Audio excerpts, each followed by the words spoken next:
Жасалма диплом үчүн мигранттар жапырт депортацияланууда.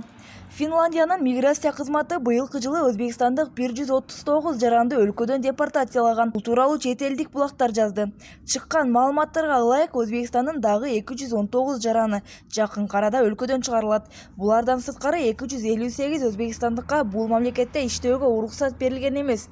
6 айда болгону Өзбекстандык 42 жаран Финляндияда жумушка орношууга укук алган. Бул чечим Финляндияда жумуш издеген өзбекстандык жарандар жасалма диплом тапшырганы аныкталгандан кийин кабыл алынган. Өзбекстандын жарандарынын көбү Финляндияда курулуш тармагында иштегендиктен, алар курулуш техникумдарын аяктаганы тууралуу дипломдорун көрсөтүшкөн. Курулуш техникумун аяктаганы тууралуу жасалма дипломдор алгач 2015 жылы аныкталган.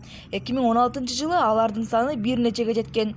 Кийинчерээк жүздөгөн жасалма диплом аныкталган. Айрым билдирүүлөргө караганда жасалма дипломдордун сапаты өтө төмөн болгон.